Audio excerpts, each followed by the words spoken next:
Excuse me, భాస్కర్ని కలవాలి. Sir test డ్రైవ్కి బయటికి వెళ్ళారు. మీరు కస్టమర్ లాంచ్లో వెయిట్ చేస్తారా? ఏంటి ఐశ్వర్యకి మురళిక నమ్మలేకపోతున్నాను రా. వాళ్ళిద్దరూ సైలెంట్గా ఉన్నప్పుడే అనుకున్నాను ఏదో లేకుంటుందని.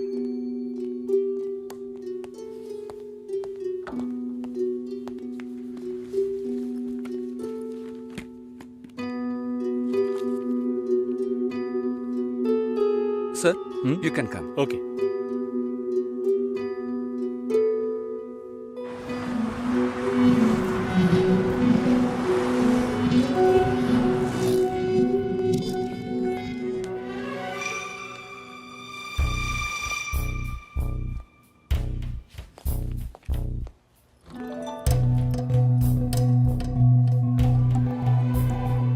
నేను అన్ని ఫోన్లోనే చెప్పానుగా. ఏంటి అందరి ముందు సీన్ క్రియేట్ చేద్దామని వచ్చావా? గొడవ పడ్డానుకో, ఆర్గ్యూ చేయడానికి నేను ఇక్కడికి రాలేదు. We can talk it out. పెళ్ళే వద్దుంటున్నానుగా, ఇంకేంటి దాని గురించి మాట్లాడేది? అది కాదు భాస్కర్. వద్దు, ఇష్టం లేదంటున్నానుగా. అర్థం కావట్లేదా? నిశ్చితార్థం జరిగితే పెళ్లి జరగాలని లేదు, నా తప్పే, నేను ఒప్పుకుంటున్నాను. ఇప్పుడు ఇష్టం లేదు, ఎందుకని అడగొద్దు. నా సిచ్యువేషన్ కొంచెం అర్థం చేసుకోండి. నా తర్వాతే మా అన్నయ్యకి పెళ్లి చేయాలి, కానీ మీరు ఇలా. దానికి నేనే దొరికానా? ఎంగేజ్మెంట్ అయిన తర్వాత ఇలా చెప్తే ఎలా? ఒక్కొక్కడు పెళ్లి చేసుకున్నాకే వద్దంటున్నాడు. అయితే నన్ను పెళ్లి చేసుకొని వద్దని చెప్పండి. మరీ అంత తొందరగా ఉంటే దానికి వేరే ఎవరినైనా వెతుక్కో. బెంగళూరు వెళ్తున్నాం, ఫ్లైట్ లో వెళ్తున్నాం, లాట్స్ ఆఫ్ గర్ల్స్, సూపర్ మజా. సతీష్, ఏంటి నేను బెంగళూరుకి రావట్లేదు చెప్పే. ఇంతసేపు నీతో నేనేం చెప్పాను? ఏం చెప్పావు? ఇద్దరం బెంగళూరుకు వెళ్దామన్నాను, సరే అన్నావు.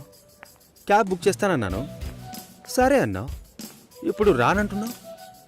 అలా చెప్పానా? ఏం తీసుకుంటా? అది ఏమి ఇచ్చినా సరే. నువ్వు ఒక పెద్ద మనిషివి. బాగున్నారా? నమస్కారం. కూర్చోండి. మ్యారేజ్ డేట్ దగ్గర పడుతోంది, లేట్ చేస్తే మంటపం దొరకదు. ఇప్పుడు బుక్ చేస్తేనే ఇన్విటేషన్ ప్రింట్ చేయడానికి కరెక్ట్గా ఉంటుంది. మీరు ఎవరైనా వస్తే. మేము రావాల్సిన పని లేదు, మీరే చూసి ఏం చేసినా ఓకే. సరేనమ్మా, మేము వస్తాం. భాస్కర్ లేరా? బయటికెళ్ళాడు. వస్తే చెప్పండమ్మా, ఫోన్లో కూడా కాంటాక్ట్ అవ్వడం లేదు. చెప్తానులేండి. వస్తామండి.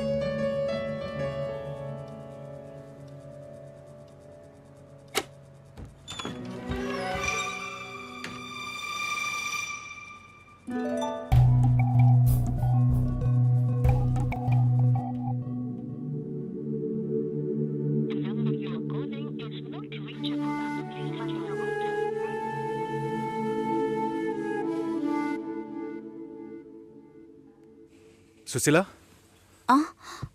భాస్కర్తో మాట్లాడతావా? మండపం చూసాం, ఫోన్ చేస్తే తీయట్లేదు, కొంచెం మాట్లాడమంటావా? 3rd July wedding. సునీల్ వచ్చి. బాబు తప్పకుండా రా, తప్పకుండా రండి.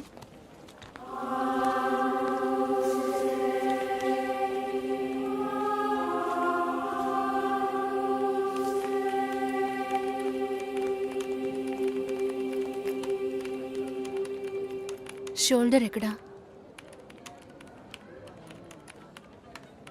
బయటికి వెళ్ళాలి. కార్ అడిగాను.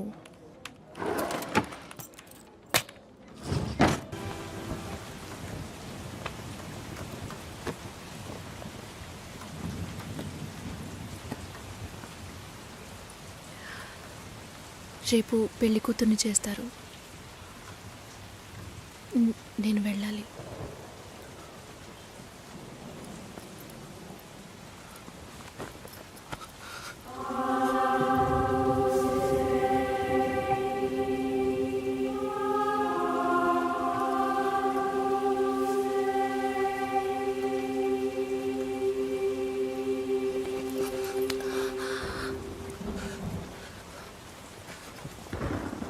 నేను చెప్పినప్పుడల్లా సీరియస్గా తీసుకోలేదు.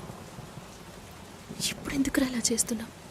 బాధపడేవాడు చెప్పినా మీకు అర్థం కాదు, చెప్పకపోయినా మీకు అర్థం కాదు. మీ నాన్న ఏమన్నాడు? 10 ఆకుల్ని చూసేవాడు తన ఆకులో ఉన్న భోజనాన్ని ప్రశాంతంగా తినలేడు అని చెప్పాడు కదా.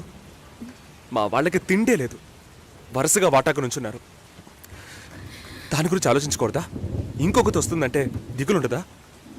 లేక నేనేమన్నా మిషనా అన్నీ మర్చిపోయి 1 నిమిషంలో పారిపోవడానికి? నువ్వేమో ఇల్లు కొనమంటున్నావు, మీ నాన్న కారు కొనమంటున్నాడు. పెళ్ళికి మనం ఇద్దరం మాత్రం ఉంటే సరిపోదు కదా. నాకు మా నాన్నంటే ఇష్టం లేదు, అమ్మ తమ్ముడు ఎవరూ ఇష్టం లేదు. కానీ వాళ్ళకి నేనంటే ఇష్టం. ఏం చేయను? రాజభవనం లాంటి మీ ఇంట్లో టిప్ టాప్గా ఉన్న మీ నాన్న ముందుకి కోచి కూడా కట్టుకోవడం తెలియని మా నాన్నని తీసుకొచ్చి నిలబెట్టాలి, పిల్లనివ్వండి అని అడగాలి. మీ అమ్మ మొహం మార్చుకొని మీ అక్క మొగుడు నన్ను మా నాన్నని పైకి కిందకి చూడాలి కదా.